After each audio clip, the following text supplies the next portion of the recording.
یہ قرآن کریم کی مختصر ترین صورت ہے۔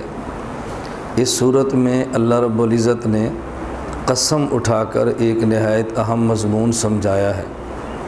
والعصر، قسم ہے زمانے کی، ان الانسان لفی خسر الا الذین آمنوا، بے شک وہی انسان کامیاب ہوگا جس کا عقیدہ ٹھیک ہو، وعمل الصالحات، اور اعمال سنت کے مطابق کرتا ہو، وتواصوا بالحق وتواصوا بالصبر، تواصی بالحق بھی کرتا ہو اور تواصی بالصبر بھی کرتا ہو۔ اس کے دو مطلب ہیں۔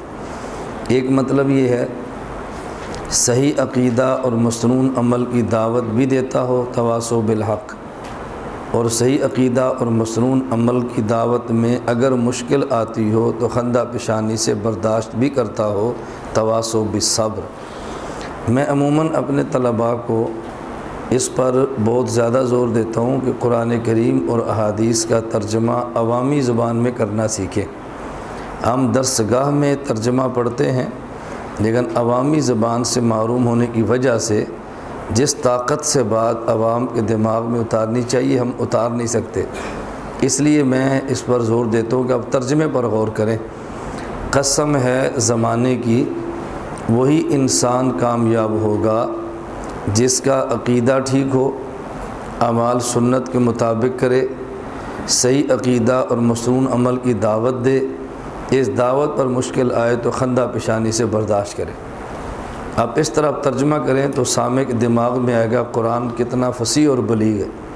اور جب ہم درسگاہ والا ترجمہ کریں گے اور حسر کا وہ سٹائل اختیار کریں گے جو ہماری درسگاہوں کا ہے، تو پھر عوام کے دماغ میں قرآن کی فصاحت اور بلاغت آتی نہیں ہے۔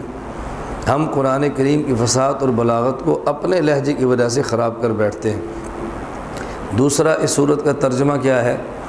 قسم ہے زمانے کی، وہی انسان کامیاب ہوگا جس کا عقیدہ ٹھیک ہو، جو اعمال سنت کے مطابق کرتا ہو، اور عقائد کو خراب کرنے میں جو شبہات ہیں ان کو بھی صاف کرتا ہو، اور اعمال کو برباد کرنے میں جو شہوات ہیں ان کی بھی اصلاح کرتا ہو۔ یہ تواصی بالحق اور تواصی بالصبر کا مطلب ہے۔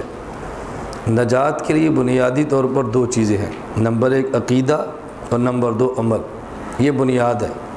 عقیدے کا تعلق دل سے ہے، عمل کا تعلق بدن سے ہے۔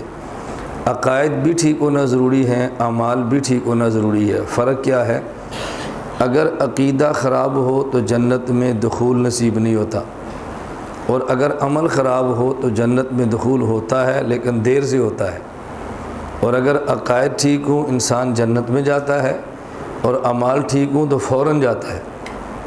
تو ہمیں جنت بھی چاہیے اور وقفے والی نہیں، فوراً والی چاہیے۔ ہم کمزور لوگ ہیں، جہنم کے عذاب کو برداشت نہیں کر سکتے، اس لیے ہم اللہ سے مانگتے ہیں اللہ میں جنت بھی عطا فرما اور بغیر حساب کے فی الفور عطا فرما۔ تو قانون کے مطابق انسان اگر جنت میں جائے تو دخول جنت کے لیے عقیدے کا ٹھیک ہونا ضروری ہے، اور فوراً دخول کے لیے اعمال کا ٹھیک ہونا ضروری ہے۔ تو جنت میں جانے کے اسباب دو ہیں، نمبر ایک صحیح عقیدہ اور نمبر دو مسنون عمل۔ عقیدے میں فساد کب آتا ہے اور اعمال میں فساد کب آتا ہے؟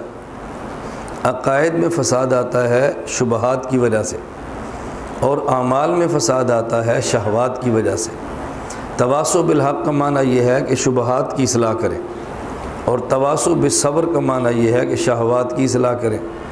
تو ہمارے ہاں آپ نے باہر بورڈ دیکھا لکھا ہوا، اس میں دو لفظ ہیں، دو عبارتیں ہیں، نمبر ایک مرکز اہل سنت والجماعت، نمبر دو خانقاہ اشرفیہ اختریہ۔ یہ مرکز اہل سنت والجماعت ہے شبہات کی اصلاح کے لیے، اور خانقاہ ہے شہوات کی اصلاح کے لیے۔ اس لیے ہم نے دونوں چیزیں باہر رکھ دی ہیں۔ میں عموماً حضرات سے کہتا ہوں کہ ہماری تحریرات کو پڑھنے کے لیے یا ہم سے تعلق ضروری ہے یا تھوڑا سا دماغ مضبوط ہونا ضروری ہے، ورنہ عام آدمی سمجھتا نہیں کہ یہ باتیں کیوں لکھی ہوئی ہیں۔ تو مرکز ہے شبہات کے ازالے یا شبہات کو صاف کرنے کے لیے، اور خانقاہ ہے شہوات کی اصلاح کے لیے۔ شبہات کا ازالہ ہو جائے گا، اصلاح ہوگی، عقیدہ درست ہوگا، اور شہوات کی اصلاح ہوگی تو عمل درست ہو جائیں گے۔ اس لیے شبہات کی اصلاح بھی ضروری ہے اور شہوات کی اصلاح بھی ضروری ہے۔